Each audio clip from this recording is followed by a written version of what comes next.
Hello everyone, Dominic here from Esports News UK. I'm joined by a special guest today, someone who I've known for several years actually in a previous role when I was editor of PCR magazine, which is a tech trade publication, and now our paths are crossing again because AOC are doing lots of interesting things in esports.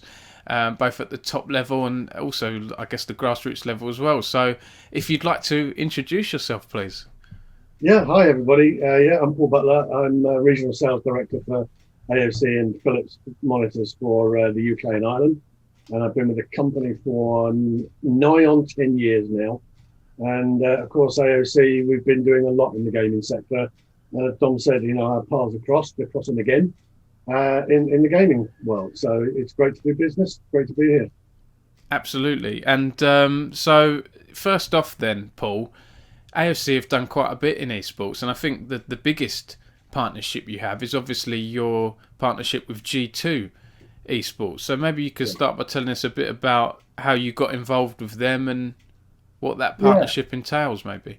yeah. Well, it all started actually from the UK, probably back, I think, about 7 or 8 years ago. We had a UK team which we were sponsoring, and we realised quite early on that actually team sponsorship was something that we should do. And we looked for a global team to partner with. And originally, we worked with Team Liquid for a couple of years, but because they were American-based, we found it was a little bit difficult. And eventually, we separated company with them. I think they moved on to other brands. And we looked for a European-based team that had a very, very strong European base. And we started with G2, and the relationship with G2 has just gone from strength to strength. So prior to lockdown, there was always a couple of meetings a year between us and their team management to kind of profile where they were going, what they were doing, all the new players, what kind of sponsorship we could do with them. But yeah, it's a terrific partnership, really good, really strong. So what does that entail then? I'm guessing you have the shirt sponsorship, but you get involved in content and do other things? Yes, we do. And we also get them to look at our products. So when we're introducing new products, we'll say, hey guys, come on, give this a test, see what you think. Because obviously the best feedback that you actually get on your new products are from your team. And, we've put, you're probably going to announce soon, we've got a new product, which is a cooperation between us and Porsche Design. And they've also been playing with that as well. So they're giving us their feedback on everything we're doing. Just before we jump into the Porsche stuff, Paul, I think a lot of people watching this will be from UK teams and people in UK sports, some of which might not have loads of experience in partnerships. What do you sort of look for when you're partnering with someone? Um, you want to have a team that's got good management that actually can direct them.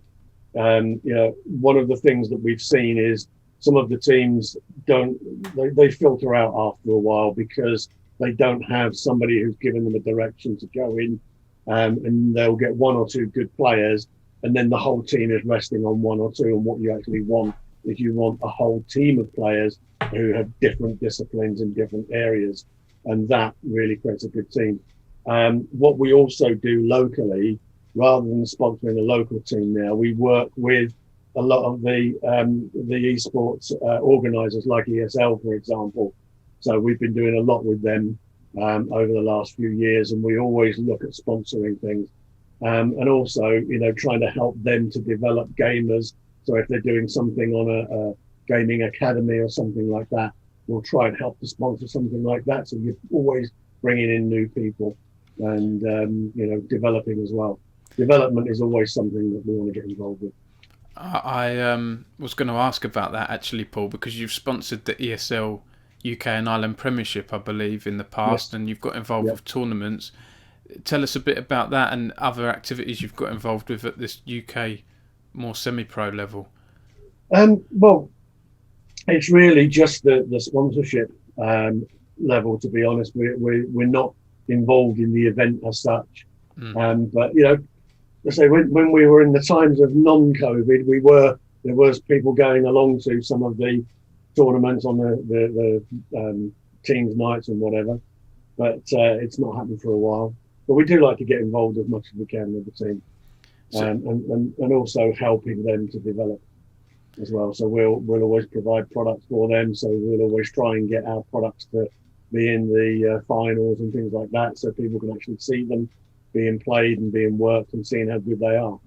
so beyond G2 and ESL, are there other activities you get involved? Because I see AOC a lot at different events. Maybe, you know, I'm sure I've seen it at things like Insomnia Festival. You know, Yeah, Insomnia was one we used to get involved with, but internationally as well. So I also look after Malta as one of my regions, and we deal with the gaming guys there. They've got their own studios there, run their own tournaments from the island, and obviously they have open tournaments there where they're inviting people from all around Europe to come and participate. So that's quite good. But there's people like me in all the other countries. So we've got Nordics, we've got Germany, France, and they've got their own tournaments and things as well. And sometimes it does spill over. So we always do, for example, the Intel Masters in Poland. Yeah, That's one of the big tournaments. Or DreamHack in Scandinavia. That's another big one that we get involved with. And it tends to be the local guys there that are doing it. And probably one of the biggest sponsorships that we've got running now is the Red Bull partnership. So we're in partner with Red Bull, so we're looking at all their tournaments, sponsoring that. Unfortunately for the UK, there's not so many UK-based tournaments for that. It tends to be more on the continent, the Dutch guys, the German guys getting involved over there. For Red Bull, is that the Red Bull MEO, the Mobile Esports Open, or is it something in particular, or just? No, it tends to be well, they will sponsor a variety of different events.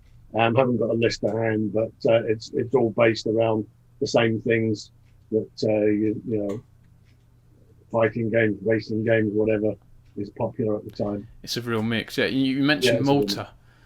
Yeah, and it's great that esports is growing around the world, because I'm half Maltese. My dad is is Maltese, so it's good to see that cropping up there. I think I heard something about a Maltese Esports Association a while back. Is that Insomnia? They have a event out there, or is this a separate thing? No, it's a separate thing. Right. There's an organisation called Games Malta. They're buying our kit out there, and I got they got in contact with me actually originally and said, we're starting to sell gaming out in Malta. So I started supplying them some kit, and we were looking at, and they said, we're going to run a tournament. And I think it was last year they did, it was a combination of a conference and a tournament. So the conference was all about the money behind esports, and it was more about the investment.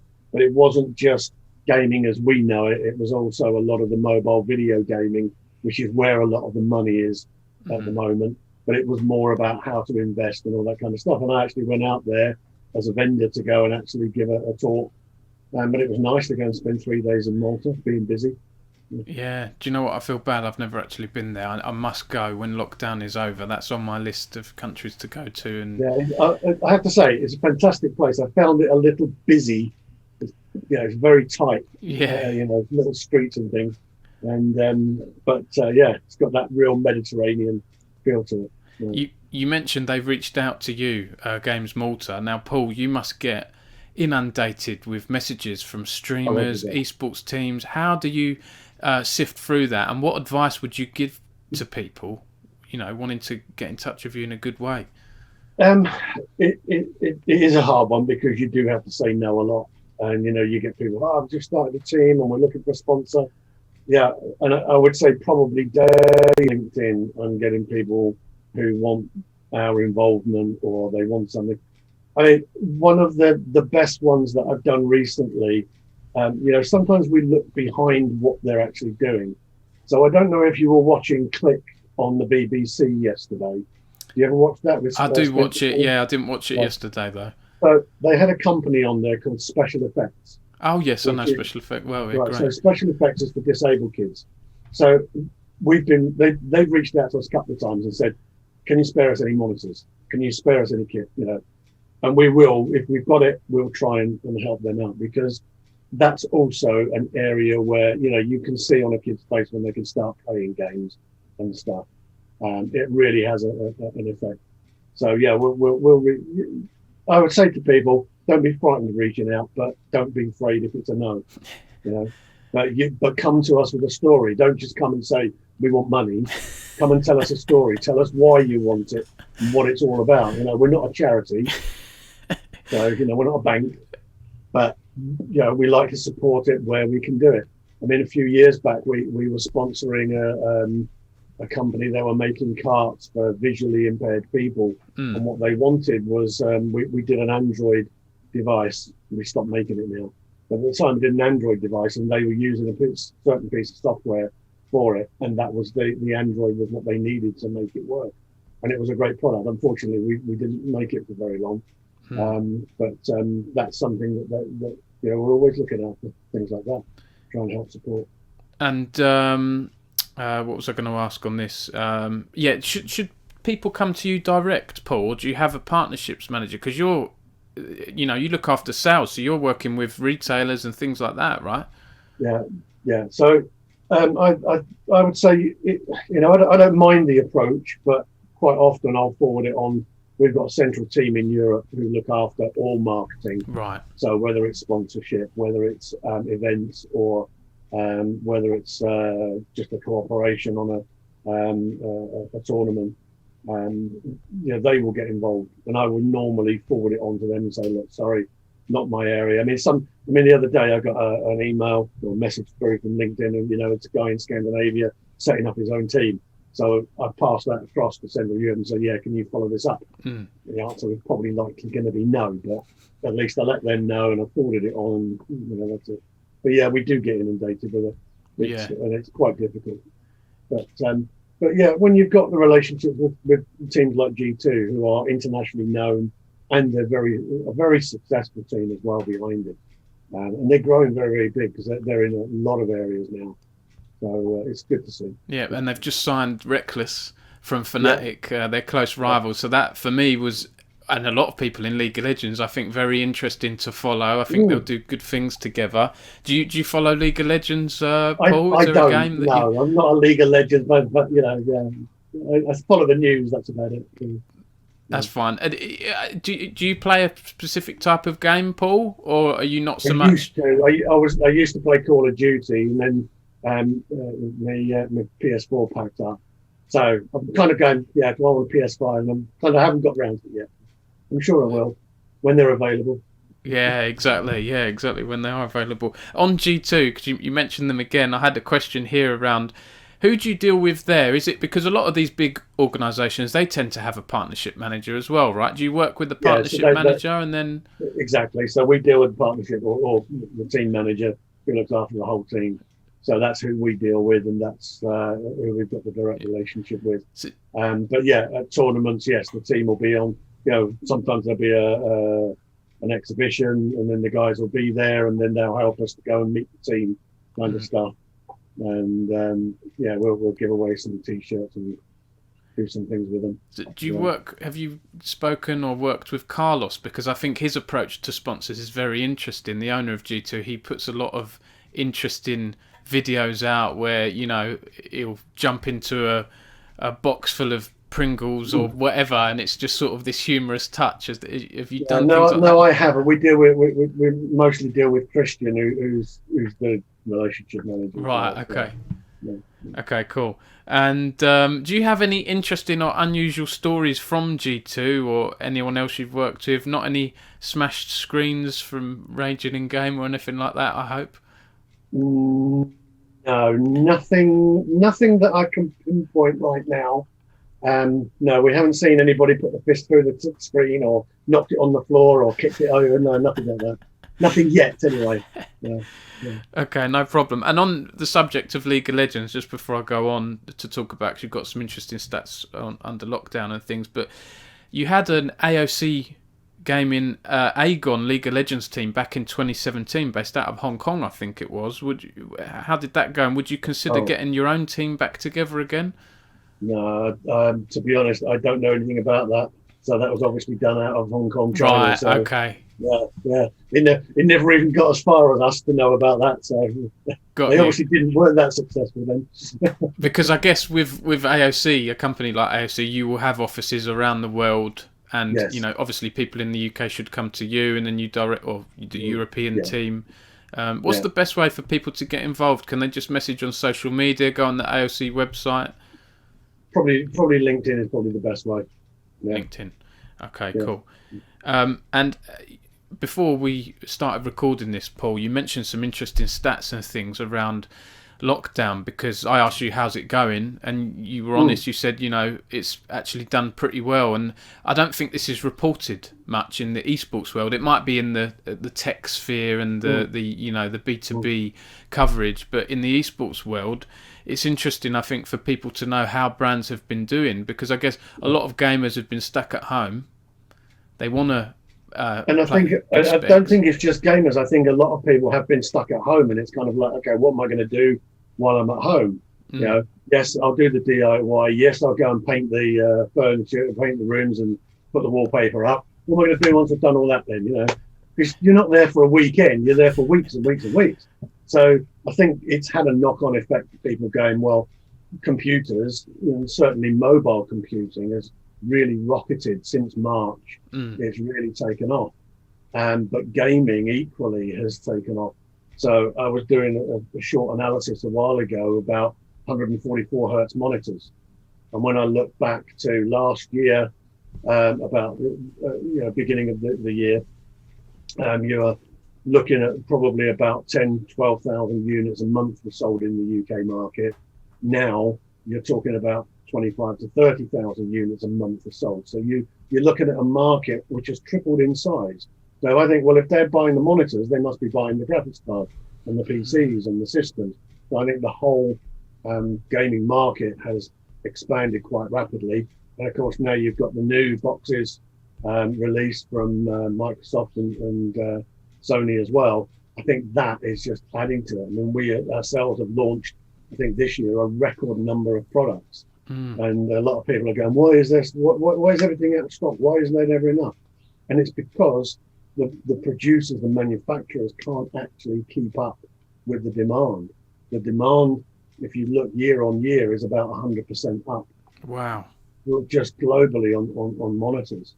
And when you've got a business that has to cope with that kind of sudden increase in demand, it can't come all at the same time, because you've got, TFT is your main piece of material that you're looking for, and they're increasing it in notebooks, they're increasing it in phones, they're increasing it in TVs, increasing it in monitors. So they're trying to keep up with this mass increase. And there are only a limited number of manufacturers of those particular parts. You can't just suddenly go, oh, we'll crank up this production. They were probably already at capacity. They've probably got a 5 to 10% oversupply that they can probably increase by without having to open a new factory. Well, a new factory could take 3 years before it comes online. And a new factory doesn't just start from day one and go full production. They start slowly, they start building up. It takes about 9 months to get a TFT plant up to full capacity. So you're not suddenly going to change it. And then the other day I heard that chips are now in shortage as well, which is going to have another knock-on effect. And I think that will have a knock-on effect into the gaming market entirely. So, watch out for shortages. There's going to be shortages of supply, definitely.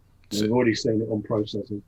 So because you're selling, 2 or 3 times as many monitors, are you getting shortages as well? And how have you managed to cope? Or have you put changes in place? Or yeah, so it's been difficult, because what will happen is you put in a plan and you say, right, I'm going to sell 100,000 monitors, right?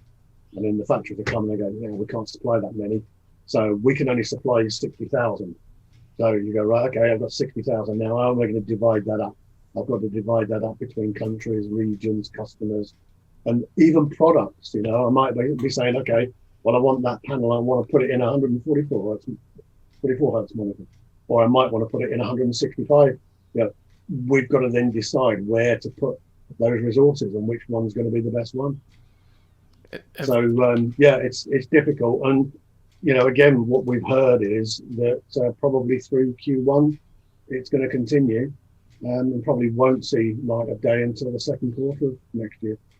Yeah, I was talking to a friend the other day who's following the whole situation, around coronavirus and vaccines and things like that quite closely, and saying normality probably won't be until next summer.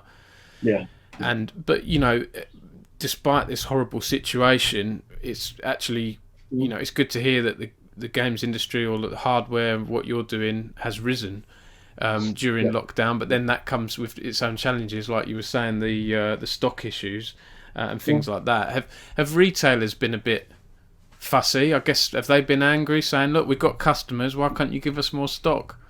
There's been a couple of situations where I've spoken. Because of our supply chain is very, very close through our parent company in China to the TFT manufacturers. So we get information quite quickly as to where things are going. So I was talking to a particular retailer a few months ago and saying, look, we'll try and supply you as much as we can, but there are going to be some shortages coming on this model. Okay, sorted out. And they had not heard of a single shortage from any other manufacturer. And then the other day I was on the phone to them again and said, oh, by the way, how's the supply situation generally? And they went, well, you were right. There's shortage from everybody. And actually, they thanked us because actually we'd put in a plan which was sustainable for them, whereas other people had actually put in bigger plans, which they then couldn't deliver and were letting them down. So I actually feel that giving the factual information is probably better than trying to be over ambitious, especially in the shortage time. It's too risky to promise something and then under deliver it. And also, like this time of year, just before Christmas, things go a bit crazy, right? People buying presents. So has it been particularly difficult? You've got three things. You've got your normal Q4 boost with your Black Fridays and your Cyber Mondays and your Christmas. Then you've got the pandemic to think about and how that's now impacted with the supply chain. And thirdly, for us in the UK, we've got Brexit to deal with at the same time. And people are going, well, Brexit, what's happening with that? Well, all your paperwork's got to change, because whether you're a deal or no deal, you've got to now have import paperwork that didn't exist before. It didn't exist since the 1970s. Now you're going to have to come up with new paperwork and be able to follow that. And, are the trucks going to get stuck? Well, if they haven't got the right paperwork, and, now we're going through a process of making sure we've got the right stuff, making sure everything's in line, making sure all the terms and conditions are aligned. It's quite a difficult task. It's not as easy as some people think, and it's kind of like, oh, well, they'll get a deal and they'll run with it. No, it's not. Doesn't matter whether it's a deal or no deal. We're out of Europe. That means you've got the import and export to deal with. Whether or not there is a trade deal, it's still going to be dealt with. And it's a tough one because on the back of the shortages and how you're dealing with those, it's something you've got to think very, very detailed about. It's unusual circumstances, isn't it? These challenges that have come all at once. It's not something I would have predicted. When I was back working in the tech market, whenever 7-8 years ago, I don't think anyone would have foreseen this, to be honest. But I guess it's how you cope with it, and it sounds like you're doing the right things, at least. We hope we're doing all the right things, fingers crossed, because you've got to put the effort in. If you just think it's going to be okay, everything will be all right. No, I'm sorry, it won't be. You've got to make sure that you've got everything in place in the right place to do it. Absolutely, yeah. I know you mentioned Porsche Design earlier, Paul. It's a good chance to mention any flagship products you have at the moment, or anything you're pushing to gamers and esports fans. So we've just launched a new product, which is so we've worked with Porsche Design now for probably about 5-6 years, and we've done a couple of products with them.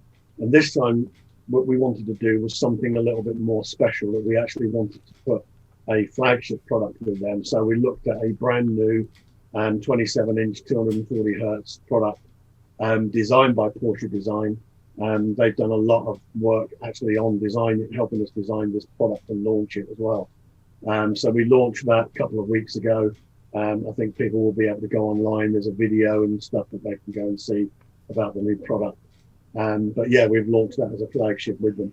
So as a cooperation, we think this is a fantastic venture to go along. Yeah, and that video is on the Esports News UK website this month. So if you're watching this and you want to see it, I'll be honest, like I'm very impressed with it. I'm not just saying that.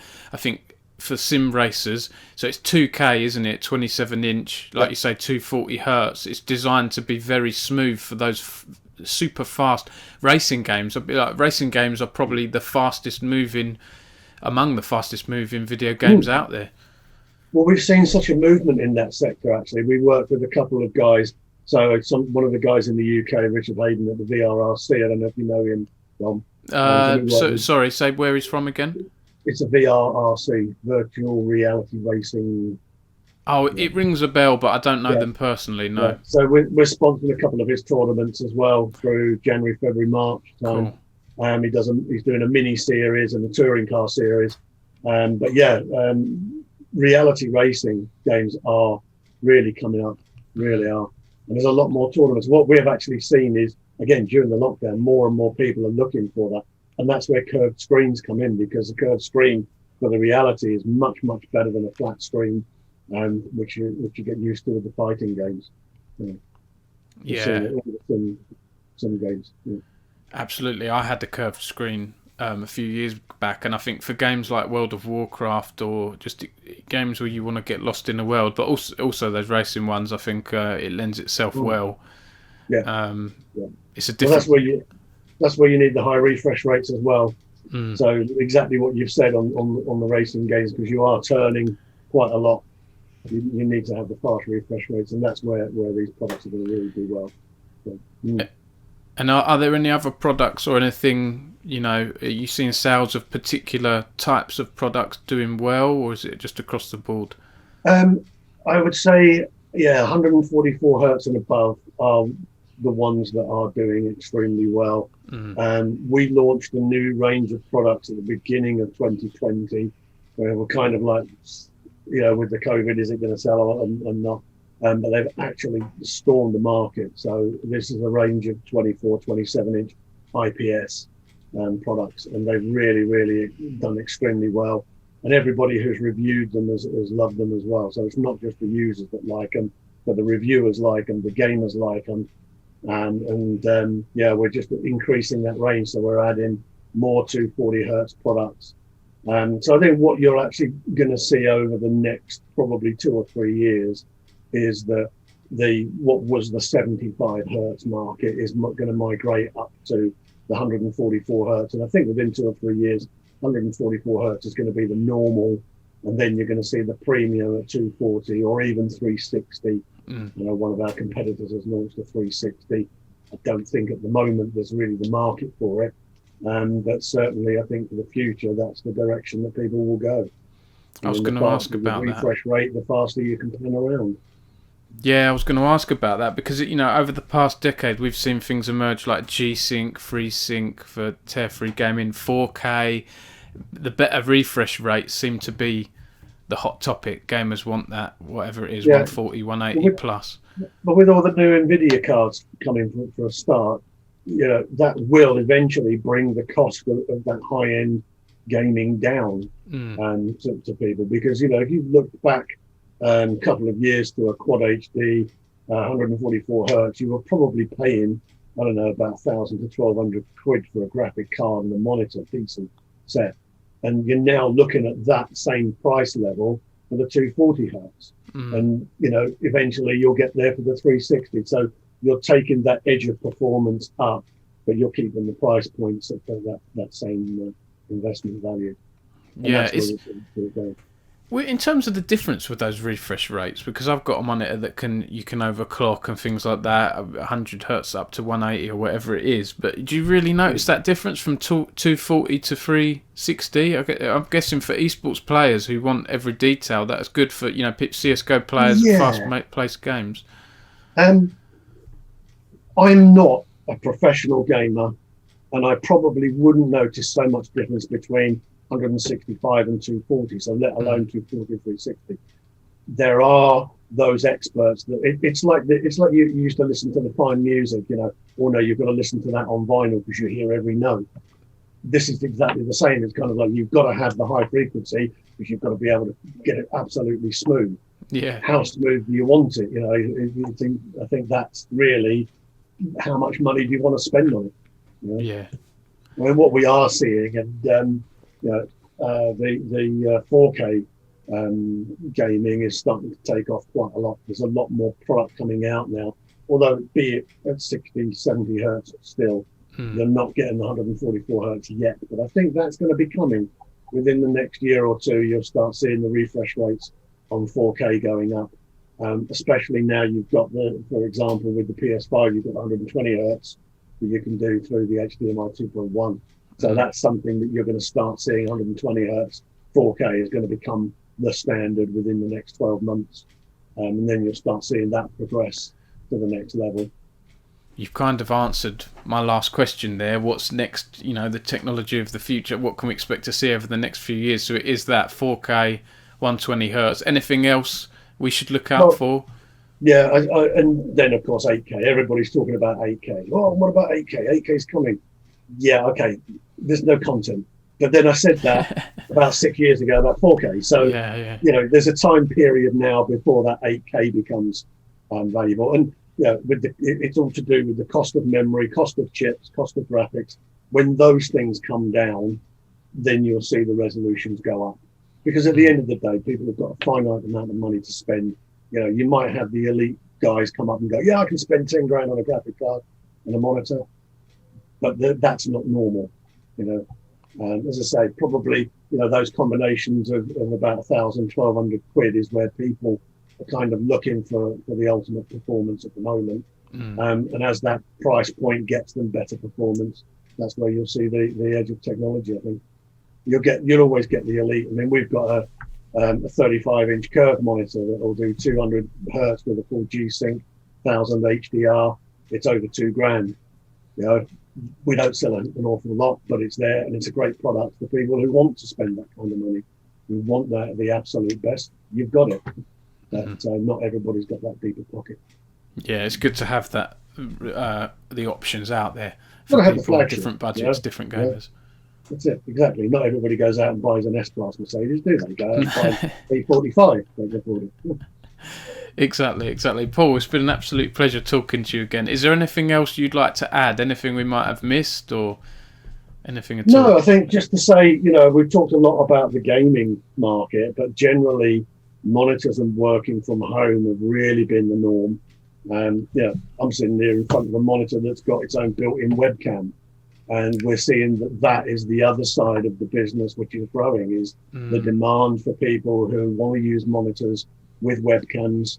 And that is really coming up. Not just, gaming is one side of it, but it's just normal people working from home. Yeah. And even government departments, a lot of their people, HMRC, for example, a lot of their people are working from home. And they're doing exactly what you and I are doing. They're doing a Zoom meeting. They're doing a Teams meeting, and they're all watching video, and the whole method of communication, the whole way of doing business has changed over the last 8 and 9 months. And I think even once we do get back to a relative normal, I think that working from home is still going to continue. And absolutely, gaming does too. Definitely. I think bosses have realised, around the country or around the world, that people can work from home. And like you say, that's becoming the norm now. People want ease of use. If they have their webcams built into their monitors, it's all in one. They don't have to faff about buying a webcam and installing it. So well, I was talking to a contact of mine who works for a company, and her normal journey before the lockdown, her normal journey was 1 hour and 20 minutes by train each way every day. So she was spending 2 hours and 40 minutes by train. Now we're doing Zoom meetings and things, and I just said to her, so how much money are you saving on your card? 4 grand was her season ticket. 4 grand a year that she saved by being at home. It's a huge difference. Yeah, that can do so much. So on the one side of it, it's really unfortunate with the hospitality and the pub industry is going down on that side, but you're hearing the other side of things where things are, let's say, looking rosy, but they're not hit in quite as bad a way. And I hope they do find a good compromise, because I think I've enjoyed working from home. I always enjoy working from home, but I still have to go down the pub and meet friends and do all that kind of stuff as well. And my daughter runs a pub as well, so Oh, really? she wants a well, she's doing they're doing substantial meals now with the food. Yeah. A pint of pork pie, is it? No, is it a Scotch egg on it? That's it. Yeah, I read an article about that, saying a Scotch egg is a substantial meal, so you can go out and have drinks. I'm really looking. Scotch egg and 4 pints, please. Yeah, exactly. I'm really looking forward to LANs coming back around again as well. Meeting up with people in esports. I've missed that networking. I think in your area of technology and gaming, like in the industry, networking is so important. We've had to do more online ones, but with online ones, you can't. It's not easy to have those. It's not quite the same, is it, as in person? I'm looking forward to things returning to normal, hopefully next year. Well, I think we've also, some of my guys, we've been looking at other ways of meeting people outside without having to go and meet into, these heavily congested areas. So, the obvious one is going out and playing around the golf, but not everybody's into that. But one of my guys, he was talking to a customer that, and what he does is they go for a walk. He called her up and said, "What about meeting up?" She's like, "Yeah, but what should we? Well, let's go for a walk somewhere." They just went out for a walk for an hour, just talk business. And and that's kind of the regular thing now, is trying to find other ways of communicating and having meetings. It's not just about going down and meeting someone because that's the way you used to do it. Go and think about some new way of doing it. Yeah. Something different. Definitely. Let's hope we do get back to normal. Fingers crossed. Yeah. Fingers crossed. Definitely. Well, thanks a lot, Paul, for your time. To everyone watching this, you can check out, we've got an article on that Porsche Design monitor. I'll put a link in the description below. And I hope this has helped people watching. You want to hear a perspective from a brand in esports, what they look for in partners and things like that. I hope it's been useful, and I hope to do more videos like this in the future as well. So thanks for watching, everyone, and Thanks, Dom. all the best, Paul. Thank you very much. Take care, Dom. Cheers.